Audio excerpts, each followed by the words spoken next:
Dear student, आज हम types of debenture explain करने वाले हैं और ये हमारा डिबेंचर का वीडियो नंबर 4 है।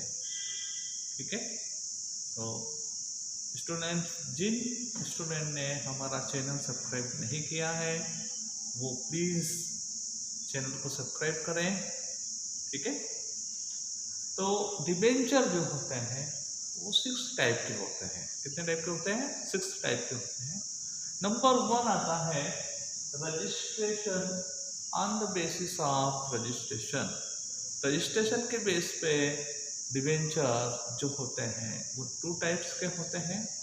नंबर 1 होता है रजिस्टर्ड डिबेंचर एंड नंबर 2 होता है बिहेवियर डिबेंचर। अब number 1 registered debenture. Registered debenture वो डिबेंचर होते हैं जो कंपनी एक्ट 2013 में रजिस्टर्ड हो। मतलब ऐसे डिबेंचर जो कंपनी एक्ट 2013 में क्या होते हैं? रजिस्टर्ड होते हैं, जिसकी लिस्ट जो है, जिसकी एंट्री कंपनी के रजिस्टर में होती है, उन डिबेंचर को हम रजिस्टर्ड डिबेंचर बोलते हैं। ठीक है। नंबर 2, इन डिबेंचर को जो इंटरेस्ट पे किया जाता है वो इनके ऑनर को पे किया जाएगा। किनको पे किया जाएगा? इनके ऑनर को पे किया जाएगा। एंड इन डिबेंचर को हम ट्रांसफर नहीं कर सकते हैं। मतलब हम इन डिबेंचर का जो इंटरेस्ट है किसी अदर पर्सन को ट्रांसफर नहीं कर सकते हैं। ठीक है, तो एक डिबेंचर का जो इंटरेस्ट है वो कैन नॉट ट्रांसफर टू मेरी डिलीवरी। मतलब किसी अदर पर्सन को हम ट्रांसफर नहीं कर सकते हैं। तो क्या क्या एक्सप्लेन किया मैंने? नंबर 1 कि जो डिबेंचर कंपनी एक्ट 2013 में रजिस्टर्ड होंगे उनको हम कौन सा डिबेंचर बोलेंगे? रजिस्टर्ड डिबेंचर बोलेंगे। इसकी जो लिस्ट होती है, इनकी जो एंट्री होती है वो कंपनी के रजिस्टर में होती है। इसका जो इंटरेस्ट होता है उसके ऑनर को पे किया जाता है और उसका कैन नॉट मेरी डिलीवरी, मतलब उसके इंटरेस्ट को हम किसी अदर पर्सन को ट्रांसफर नहीं कर सकते हैं। ठीक है, तो अगर आपसे एग्जाम में इस टाइप का ऑब्जेक्टिव आए कि ऐसे कौन सा डिबेंचर है जिसका इंटरेस्ट हम अदर पर्सन को ट्रांसफर नहीं कर सकते हैं, तो वो कौन सा डिबेंचर हुआ? Registered debenture. ठीक है। नंबर 2 आता है बिहेवियर डिबेंचर। मतलब इन डिबेंचर के जो इंटरेस्ट होता है वो अदर पर्सन को हम ट्रांसफर कर सकते हैं। ठीक है, इन डिबेंचर का जो डिबेंचर होगा ना, इनका जो इंटरेस्ट होगा वो किसी अदर पर्सन को क्या कर सकते हैं? हम ट्रांसफर कर सकते हैं। तो एग्जाम में पूछा जाए कि ऐसे कौन से डिबेंचर हैं जिसका इंटरेस्ट हम अदर पर्सन को ट्रांसफर कर सकते हैं, तो आपका आंसर क्या होगा? Behaviour debenture. ठीक है, तो अपन ने देखा on the basis of registration. तो on the basis of registration के बेस पे डिबेंचर कितने टाइप के हुए? 2 प्रकार से, रजिस्टर और बिहेवियर। सेकंड आता है on the basis of security. अब सिक्योरिटी के बेस पे जो डिबेंचर होते हैं वो 2 टाइप के होते हैं। एक होता है सिक्योर्ड डिबेंचर और एक होता है अनसिक्योर्ड डिबेंचर। अब सिक्योर्ड डिबेंचर किसको बोलते हैं और अनसिक्योर्ड डिबेंचर किसको बोलते हैं? सिक्योर्ड का मतलब होता है सुरक्षित या रक्षित। फॉर एग्जाम्पल के लिए अपन देखें कि हम मार्केट में हमने क्या किया कि मार्केट में किसी सुनार के वहाँ से या किसी महाजन के वहाँ से 5000 रुपये क्या लिया?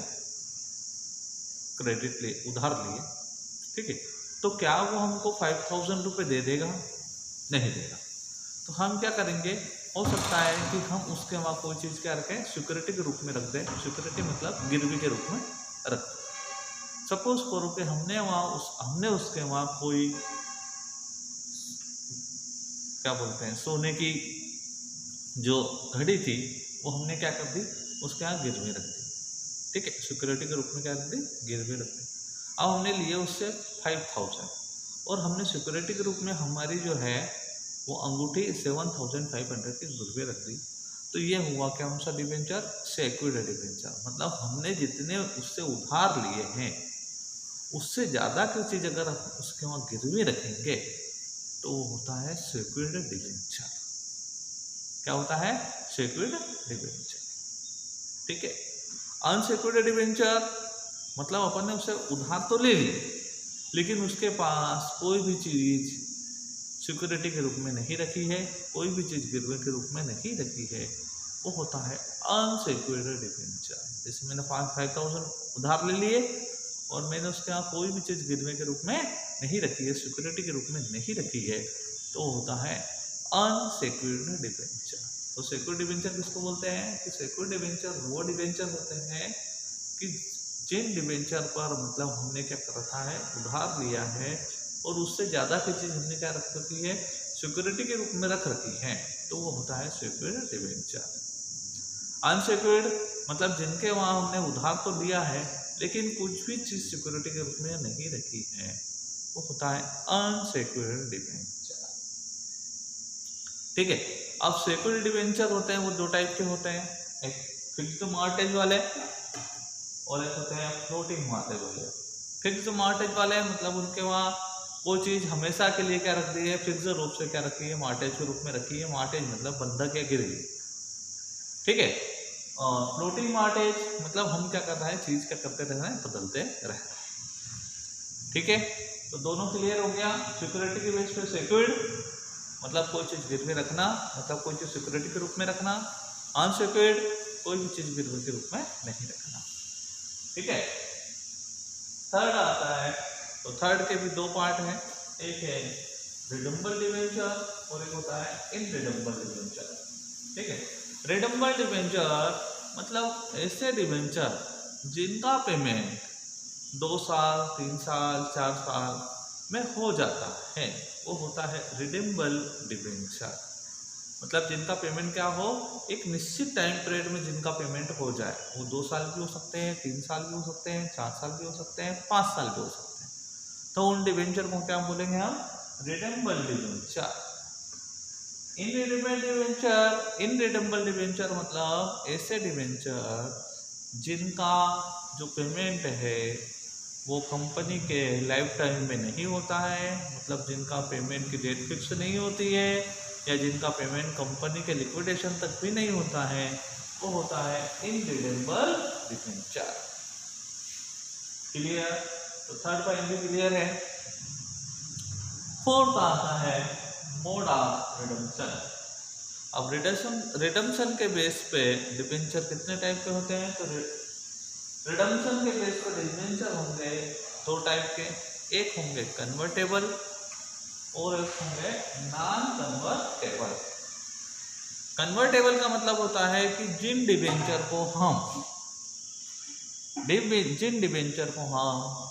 इक्विटी शेयर और प्रेफरेंस शेयर और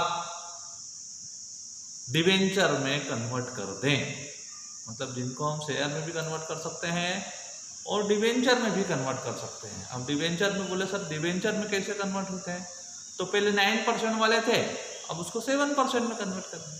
तो जिन डिबेंचर को हम क्या कर सकते हैं? डिबेंचर में कन्वर्ट कर सकते हैं, शेयर में कन्वर्ट कर सकते हैं, उनको बोलते हैं कन्वर्टेबल डिबेंचर। क्या बोलते हैं? Convertible debenture. और ये होते हैं दो टाइप के, एक होता है फुली कन्वर्टेबल डिबेंचर और एक होता है partly convertible debenture. Fully convertible debenture मतलब जिन डिबेंचर को हम क्या करते हैं? फुली रूप से कन्वर्ट कर दे।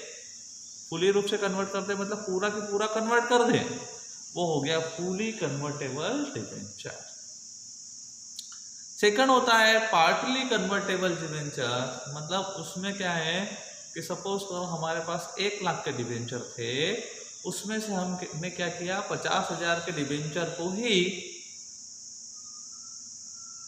डिबेंचर में कन्वर्ट किया या शेयर में कन्वर्ट किया या प्रेफरेंस शेयर में कन्वर्ट। तो ये हुआ पार्टली कन्वर्टेबल डिबेंचर, मतलब उसे कुछ पार्ट को ही हम कन्वर्ट कर सकते हैं, पूरे को कन्वर्ट नहीं कर सकते। वो होता है पार्टली कन्वर्टेबल डिबेंचर। ठीक है, तो रिडम्पशन के बेस पे कितने हुए, दो टाइप के हैं, कन्वर्टेबल, ठीक है, और नॉन कन्वर्टेबल। अभी मैंने कन्वर्टेबल के बारे में समझाया और कन्वर्टेबल कितने पार्ट बताया, दो, फुली कन्वर्टेबल और पार्टली कन्वर्टेबल। एक होता है नॉन कन्वर्टेबल डिबेंचर, मतलब वो डिबेंचर जिसको हम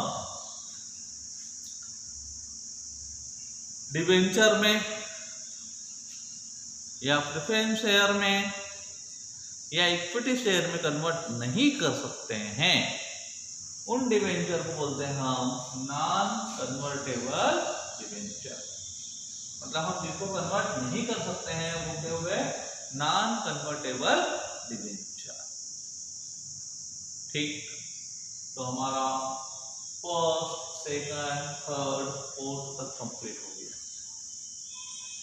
ठीक है, फिफ्थ नंबर पे आता है coupon rate, on the basis of coupon rate. तो कूपन रेट के हिसाब से जो डिबेंचर होते हैं वो भी दो टाइप के होंगे। फर्स्ट होगा जीरो कूपन रेट और सेकंड होगा स्पेसिफिक रेट। अब जीरो कूपन रेट मतलब वो डिबेंचर जिनकी इंटरेस्ट की रेट फिक्स नहीं होती है। इन डिबेंचर का कास्ट प्राइस और मार्केट प्राइस दोनों का जो डिफरेंस होता है वो क्या कर लिया जाता है, इंटरेस्ट सपोज कर लिया जाता है। मतलब वो डिबेंचर जिसकी इंटरेस्ट की रेट फिक्स नहीं होगी, इनका कास्ट प्राइस और इनका फेस वैल्यू या मार्केट वैल्यू दोनों का डिफरेंस क्या मान लिया जाता है, दोनों का डिफरेंस इंटरेस्ट सपोज कर लिया जाता है। इसलिए इनको बोलते हैं जीरो कूपन रेट। मतलब इनकी इंटरेस्ट रेट फिक्स्ड नहीं होगी, बस केवल दोनों का जो अंतर होगा वो डिफरेंस ही क्या होगा, इंटरेस्ट कहलाएगा। इसलिए इनको जीरो कूपन रेट डिबेंचर बोलते हैं। स्पेसिफिक रेट मतलब वो डिबेंचर जिसकी इंटरेस्ट की रेट क्या होती है, फिक्स्ड होती है, 4%, 5%, 6%, 7%, 9%। इस टाइप से क्या होगी, उनकी इंटरेस्ट की रेट क्या होगी, फिक्स्ड होगी। वो होंगे स्पेसिफिक रेट ऑफ डिबेंचर। ठीक है।